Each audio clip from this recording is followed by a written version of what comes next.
Halo guys, balik dengan gue Mac dari channel Tech ID. Kali ini gue bakal ngebahas dari Logitech, yaitu G355. Dan ini adalah headset yang affordable ketimbang yang sebelum-sebelumnya yang gue bahas. Nah, langsung aja simak videonya. Nah, langsung aja kita bahas untuk apa aja kelengkapan yang ada dalam paket penjualan G335 ini. Untuk kelengkapannya di sini kalian akan mendapatkan satu buah kertas highlight tentang produknya mereka, terus stiker Logitech, petunjuk penggunaan yang aman, splitter 3,5 ke 2,5 untuk mic dan audio.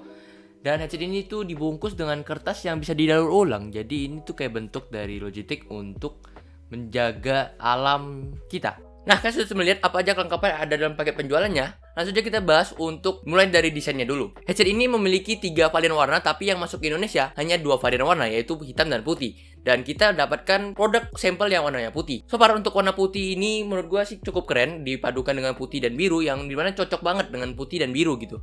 Ya udah kayak biasanya lah, Logitech tuh pasti cenderung warna biru gitu. Dan desain dari headset ini tuh clean dan bahannya plastik dan dilapisi dengan bahan doff mungkin. Jadi ini terlihat mirip dengan G435 dan juga G733 kakaknya yang paling mahalnya itu. Cara desain ini sangat mirip menurut gua.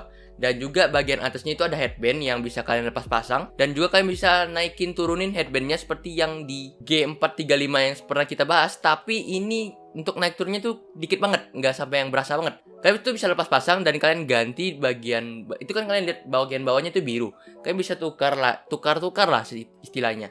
Untuk size dari headset ini tuh kecil sama kayak di yang 435 kemarin. Ukurannya itu cukup sedang ke kecil aja kepalanya.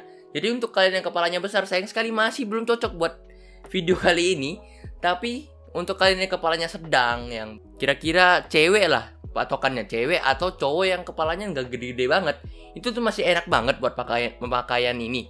Dan kita lanjut ke ear cup-nya di sini. Ear cup-nya di sini itu berbahan kain, jadi dimana isolasinya tuh nggak terlalu bagus, tapi nyaman banget, empuk banget, enak banget buat dipakai berlama-lama kalau bahannya kain. Kenapa nggak isolasi terlalu bagus? Karena ya bahannya kain dan dalamnya itu kapas kan. Masih ada rongga-rongga yang bisa membuat suara tuh masuk dari luar. Tapi ini enaknya buat pemakaian jangka lama. Dan kali ini bagian drivernya itu dilapisi kain, jadi kalau kalian yang telinganya cukup panjang, itu bakal nyaman-nyaman aja, nggak akan kena ke drivernya langsung, dan ya udah dilapisi kain, jadi lebih enak. Selanjutnya kita bahas bobotnya, karena ini bentuknya cukup kecil.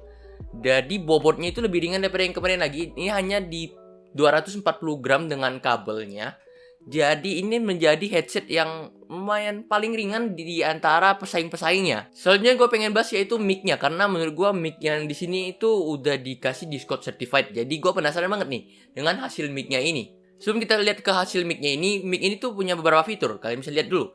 Mic ini tuh punya auto mute ketika kalian naikin ke atas, dan juga mic ini tuh udah cardioid, yang dimana menurut gue mic gue yang kalian lihat ini mic cardioid gitu.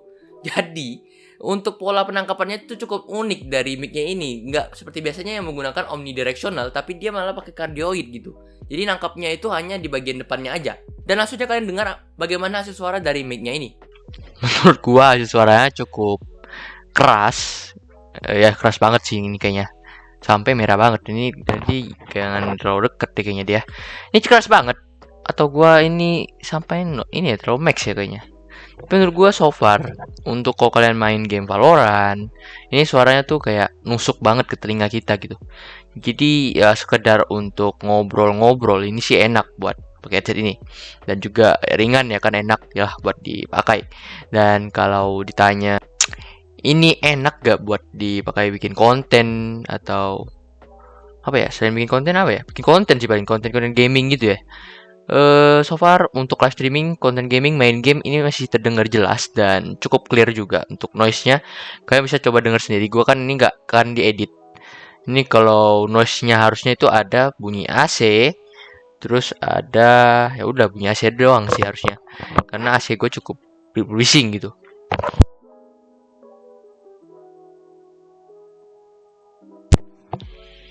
Nah, ini transisi dari tadi yang gua tarik ke atas itu kan otomatis mute. Nah, jadi gua turunin itu kan gak mute. Nah, ini transisinya gimana? Apakah smooth? Ya kan, gua ngomong terus dari tadi tuh. Jadi menurut gua sih ini mic headset yang cukup oke aja sih ya. Dan kayaknya sih mirip ya hasilnya dengan yang kemarin. Tapi kemarin lebih bagus lagi yang wireless. Hasil suara lebih jernih lagi gitu. Ya, mirip aja ini sih. Kan segitu. Dan menurut gue sih mic-nya udah cukup bagus, pantas dikasih Discord certified, karena ya bener-bener hasilnya tuh menurut gua cukup oke untuk enak didengar ya kan. Terus untuk noise yang ada di sekitar tuh gak masuk juga. Jadi ya menurut gua isolasi dari mic-nya juga cukup bagus. Selanjutnya kita bahas untuk headsetnya secara suaranya. Headset ini tuh sudah menggunakan 40 mm tapi bukan yang sama dengan G733. Dan headset ini juga sudah mendukung Dolby dan juga Windows Surround. Dan gua belum cobain untuk dua hal tersebut. Tapi gue langsung coba ke dengar YouTube dan juga main gamenya nih. Menurut gue hasil suaranya ini bassnya itu kurang nendang. Tapi untuk cakupan suaranya ini cukup luas ketika main game Battle Royale ataupun game Overwatch yang lagi rame nih, Overwatch 2 ataupun game Valorant. Gue tes di pemakaian main Valorant, untuk stepnya itu semua terdengar jelas. Untuk hasil suara tembakannya juga cukup tajam. Kayak kalian tau lah hasil suara yang tajam tuh bagaimana gitu kan. Jadi enak aja sih buat pemakaian main game. Dan juga ini tuh udah bagus lah untuk harganya juga. Kalau kalian dengar harganya ini bakal menjadi headset yang paling worth it dengan merek Logitech nih. Selanjutnya kabelnya ini belum braided, tapi karena headset ini ringan, jadi dibikin kabelnya belum braided mungkin. Paling kalian hati-hati aja dengan kabel-kabel seperti ini, jangan sampai kelilit ataupun terpijak atau apalagi ketarik ya, itu paling jangan lah pokoknya. Dan outputnya di sini menggunakan 3,5 mm yang dimana ini keuntungannya adalah kita bisa colok di semua device yang menggunakan lubang jack 3,5 seperti Nintendo, PS4 dan lain-lain. Dan soal garansi nih, gue jarang banget sih bahas garansi karena Logitech selalu ngasih garansi 2 tahun tanpa kecuali. Dan yang headset ini juga walaupun harganya cukup terjangkau menurut gue ketimbang kakaknya dan lain-lain, headset ini tuh tetap tercover garansi 2 tahun. Jadi cukup aman untuk garansinya. Dan harganya di sini nih hanya dibanderol di angka 819.000 yang kalian bisa dengar hasil mic-nya cukup bagus, hasil suaranya cukup ya nggak kaleng-kaleng, hasilnya cukup bagus lah.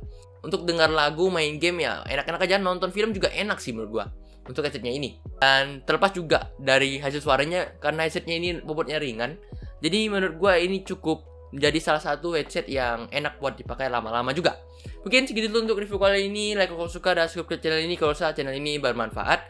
Dan kalau ditanya headset ini siapa sih target pembelinya, ya mungkin cewek-cewek ataupun orang yang kepalanya nggak besar-besar banget. Ya mungkin itu target marketnya. Link pembelian ada di deskripsi agar kalian aman belanja dari barang-barang KW. Jadi kalian bisa beli barang sesuai yang apa gua review di sini. Karena gue selalu taruh link official store-nya. Mungkin segitu dulu. Gue Mike cabut undur diri. Bye-bye.